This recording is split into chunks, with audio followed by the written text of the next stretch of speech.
In 323 BC, in the sweltering air of Babylon, a life that had changed the world came to an end.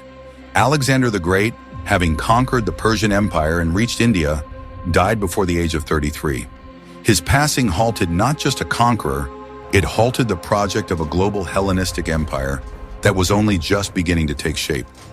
His generals, the Diadochi, immediately scrambled to claim pieces of the divided heritage, plunging the East into decades of war. We perceive this as the inevitable finale to the greatest campaign in history. But what if Alexander's plans were not limited to the East? Ancient historians, such as Plutarch and Arrian, vaguely mention that in Babylon, the king was making plans for the future. His ambitions sought to encompass the entire oikoumene, the known inhabited world to the Greeks, from the Indian Ocean to the Atlantic. These plans included Arabia, but also the other end of the world, the West. He allegedly intended to conquer Carthage, Libya, and reach the Pillars of Hercules. In our history, this remained merely a rumor, the last breath of his irrepressible pathos, his all-consuming desire. Let us suppose the chain of events in Babylon had unfolded differently. What if the king had survived, overcome his illness, and turned his gaze not toward a second campaign in India, but toward the Western trading giant, Carthage?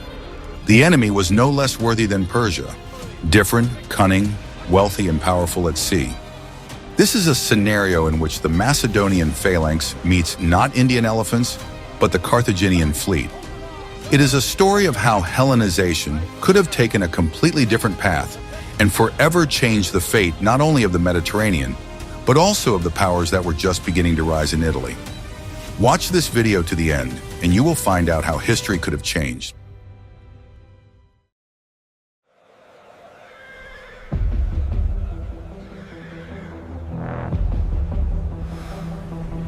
And what if events had turned out differently? To understand the scale of the change, one must look at the world Alexander was preparing to leave. His empire was a colossus, stretching from Greece to the Punjab. It rested on two pillars: the invincible Macedonian army, hardened by a decade-long campaign, and the personal charisma of the king himself. But this colossus was already suffering from internal tensions. The policy of fusion of elites, especially the famous mass wedding at Susa, where Macedonian officers married Persian noblewomen, provoked quiet discontent among the veterans. Administratively, the empire was a complex hybrid where Greek satraps governed Persian territories. The Diadochi, his brilliant commanders, such as Ptolemy, Seleucus, and Antigonus, were already not just generals, but de facto viceroys of vast regions.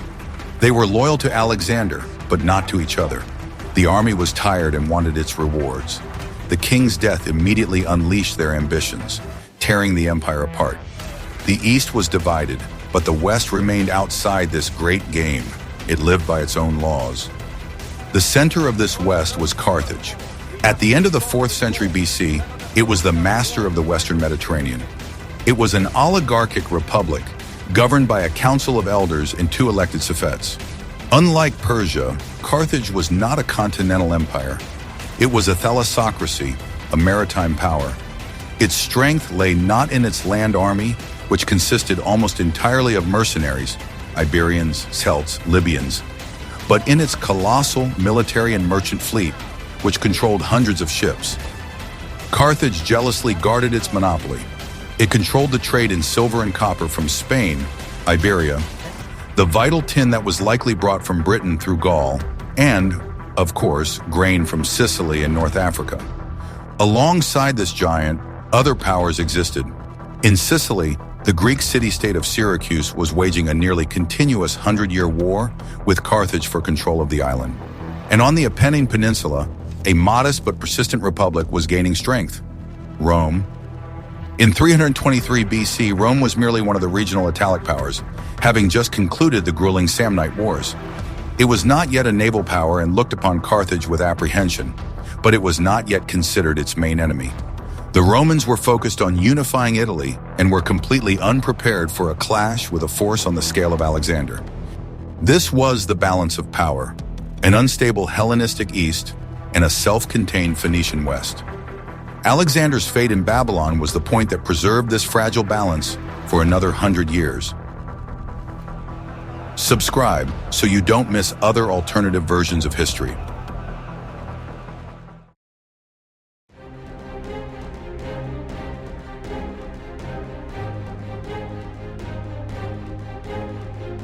Let us imagine for a minute that the choice was made differently.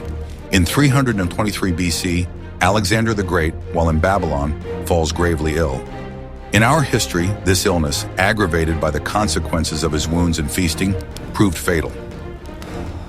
But in this scenario, a slight shift occurs. The king, possessing an incredible will and endurance, overcomes the crisis. The fever that lasted for days subsides. After several weeks on the brink, he slowly recovers, relying on his Egyptian physicians. This shock changes his plans. He sees how his generals have already begun to mentally divide the empire, and he understands that without a new great undertaking, the army and its commanders will become mired in infighting. The mutiny of the veterans at Opis, which had occurred shortly before, was a dire warning. The army demanded either demobilization and immense wealth, or a new glorious war promising plunder. India, with its jungles and rebellious rajas, no longer attracted him. The Arabian campaign, which he had been planning, seemed too small a goal.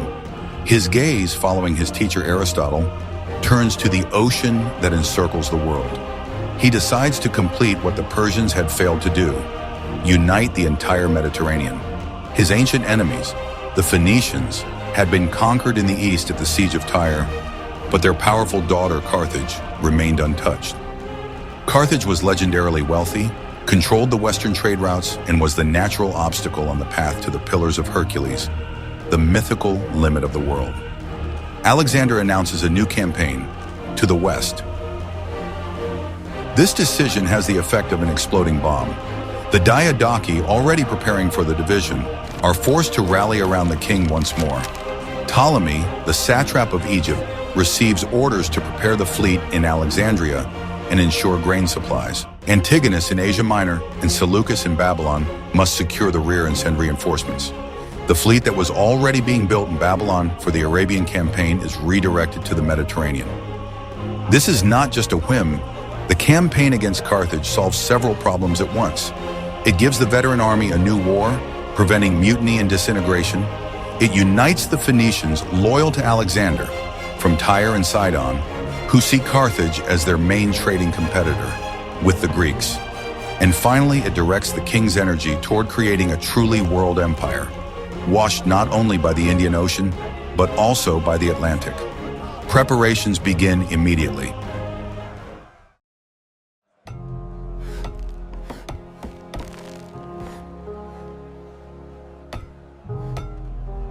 Alexander would have begun the campaign against Carthage not with a naval landing, but with a methodical land advance. His army was unsurpassed on land. Using Egypt as a base, the Macedonian forces, presumably in the spring of 322 BC, would have moved west along the coast of North Africa. The first target would have been Cyrenaica, modern-day Libya, an already Hellenized region that would likely have submitted to the king voluntarily, providing resources and an intermediate base. The path onward would have lain through desert lands controlled by Libyan tribes, toward the heart of the Carthaginian state. Alexander, having learned from the bitter experience of the march through the Gedrosian desert, would not have relied solely on land-based supply. A huge fleet would have moved in parallel with the army, ensuring the transport of water, provisions, and siege equipment. The main challenge for Alexander would not have been in pitched battles. The Carthaginian land army, composed of mercenaries, would have been no match for the Macedonian phalanx, forged by a decade of victories. The problem lay in naval power. The Carthaginian fleet dominated the western Mediterranean and could have freely attacked Alexander's supply lines running along the coast. Therefore, the decisive battle would have to take place at sea. Alexander would have used the combined naval forces of the peoples he had conquered, the Phoenicians from Tyre and Sidon, who were excellent sailors and hated their competitor, Carthage, and the Greeks from Egypt and Cyrene. This armada, perhaps under the command of Admiral Nearchus, would have had to neutralize the Carthaginians. After securing naval supremacy or blockading the port, the land army would have approached Carthage itself. The siege of this city would have become the pinnacle of Alexander's engineering genius, surpassing even the siege of Tyre. Carthage was one of the most protected fortresses of the ancient world, situated on a peninsula with powerful triple walls on the isthmus and two artificial harbors, a commercial one and a military one, the Kothon. Alexander would have employed his entire arsenal: helepoleias, giant siege towers, catapults, battering rams, and perhaps would have even tried to completely cut the city off from the land, as he did at Tyre. The Carthaginians, understanding that this was a struggle for survival, would have fought with desperation. But the Macedonian siege machine, honed in Asia, combined with a loyal fleet, would have eventually broken their resistance. Unlike with Tyre, Alexander probably would not have razed the city to the ground. He needed Carthage as a new Western capital, as a springboard for further advances into Iberia and Italy.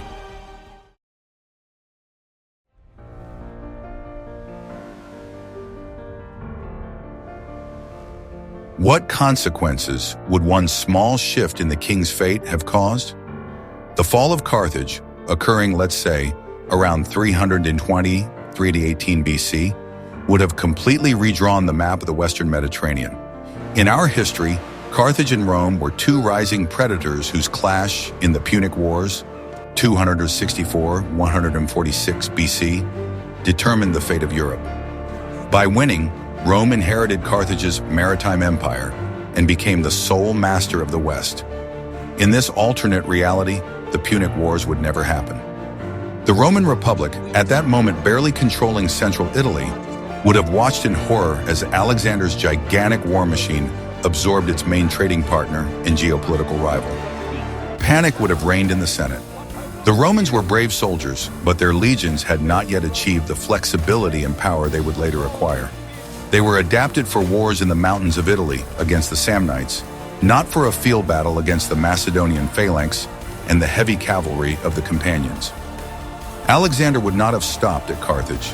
His next logical target would have been Sicily, where he would have acted as the liberator of Greek cities such as Syracuse from the centuries-old Carthaginian threat. The Greeks of Sicily would likely have welcomed him as a savior, and the entire island would have quickly fallen under his control. After that, the Macedonian phalanx would be standing in Messana, looking across the narrow strait at the Italian shore. For Rome, this would have meant the end of its expansion. Instead of fighting scattered Italic tribes, Rome would have come face to face with the strongest army in the world, led by the greatest commander in history. The Romans would not have stood a chance. Alexander would likely have demanded an alliance and submission, as he did with the Greek city-states. The Roman Republic would either have been crushed in a single battle, or more likely, have become a subservient ally, supplying recruits and raw materials to the Macedonian army. The Carthaginian thalassocracy would not have disappeared, but would have been transformed. Alexander would not have destroyed the city as the Romans did. Like Alexandria in Egypt, he would most likely have renamed it Alexandria Carthage and made it the capital of his western satrapy. Control over the trade in metals from Spain, Iberia, and grain from Africa would have passed into the hands of his administration. The entire geopolitical axis would have shifted. The world would no longer be divided into East and West. It would have become a unified Hellenistic Mediterranean.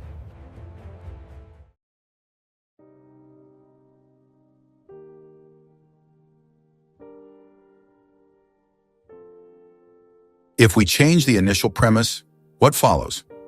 Alexander's conquest was always not just a military project, but a cultural one as well. In the East, he gave birth to Hellenism, a unique synthesis of Greek philosophy, art, and language, with the ancient cultures of Persia, Egypt, and Bactria. In our scenario, this same process is launched in the Western Mediterranean 300 years earlier than Rome did it, and with a completely different emphasis. Carthage, having become the new Western capital of the empire, would have been transformed. Instead of the Phoenician temples of Baal and Tanit, Greek theaters, gymnasia, and temples to Zeus Ammon would have been built here. The Greek language, Koine, would have become the language of administration and commerce, supplanting Punic. But this would not have been a simple replacement. A synthesis would have occurred. We would have seen the emergence of a Greco-Phoenician culture, where Punic deities were identified with Greek ones, like Baal-Hamon with Cronus. And Carthaginian skills in seafaring and trade would have been put at the service of Greek science. From Carthage, Hellenization would have spread along the trade routes. In Iberia, Spain, instead of Roman villas and aqueducts, Greek colonies and temples would have appeared. Alexander would have founded New Alexandrias there, for example, on the site of modern-day Cadiz, Gade, or Cartagena. The local Iberian and Celtic tribes would have begun to interact not with Roman legionaries, but with Macedonian veterans who would have received land here. North Africa, Romanized in our history, would have become Greek-speaking. One example of such a future could have been the Museum of Carthage.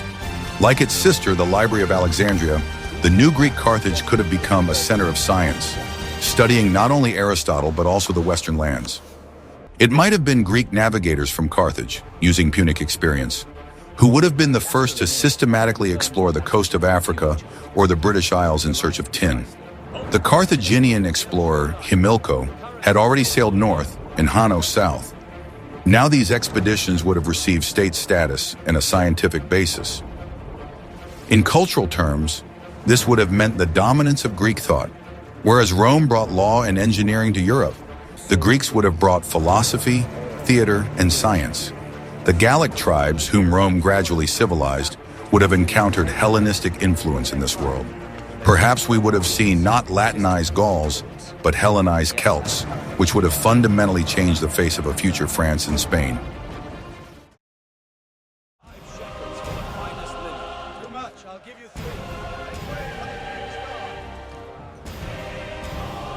Let us trace where this different trajectory would have led in the long term. Alexander the Great would not have been eternal. Let us suppose he rules for another 20-30 years, strengthening his empire from the Indus to Iberia, and dies in his new Carthage or in Babylon. His colossal empire, now spanning the entire Mediterranean, would still disintegrate, but the parts it breaks into are completely different from those in our history. The wars of the Diadochi in this world would have been even more massive. Ptolemy, already sitting in Egypt, might have gained control over all of North Africa, including Carthage, creating a powerful Ptolemaic thalassocracy controlling both the eastern and western Mediterranean. Or the western part, Africa, Sicily, Iberia, Italy, would have gone to another general such as Craterus or Antigonus, creating a new powerful Western Macedonian kingdom. In this world, the Roman Republic never becomes an empire. It remains a regional Italic power, squeezed between Hellenistic kingdoms to the south and Gallic tribes to the north. The phenomenon of the Roman Empire, which in our history united Europe, brought a unified Roman law, the Latin language, and built the infrastructure upon which medieval Europe grew, simply does not exist. Latin remains the language of one small region in Italy and has no global significance. Consequently, all of subsequent history changes. Western civilization would be based not on Roman law and Latin, but on Greek philosophy and the Greek language, Koine. Christianity, when it arises in the Hellenistic East, would spread in an already completely Greek-speaking world. It would not need a Latin translation, the Vulgate, and the split into the Western, Roman, and Eastern Greek churches would likely never happen in the form we know. There would be no pope in Rome as a political figure, as Rome itself would not have imperial status. Moreover, without Rome as a barrier, the Celtic world, Gaul, and the Germanic world would have developed in a completely different way. Perhaps the Hellenistic kingdoms of the West would have faced Gallic invasions, similar to the one that sacked Rome in 390 BC, and would have been forced to wage constant wars against them, creating a different type of border culture distinct from the Roman limes.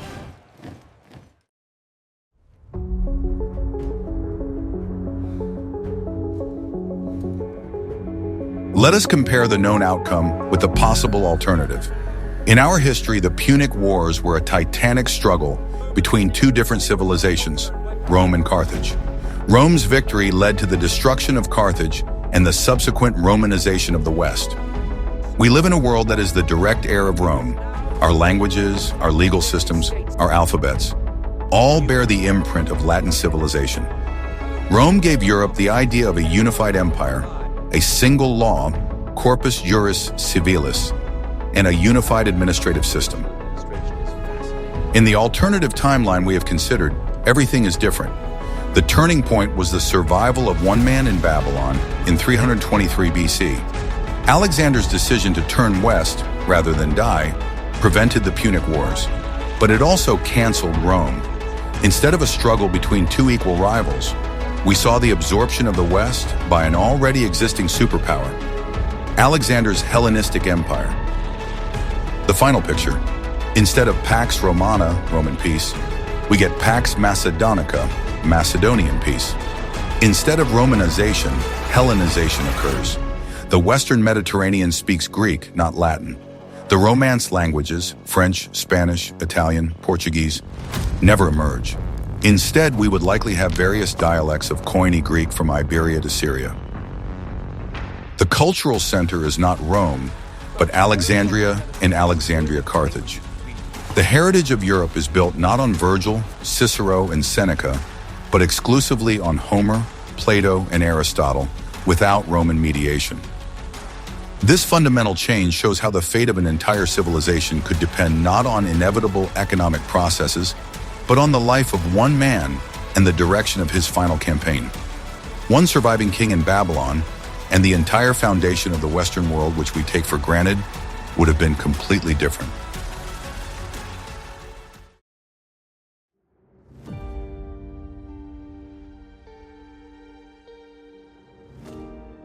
The history we have traced is a logical exercise, an attempt to understand how fragile the world we know truly was.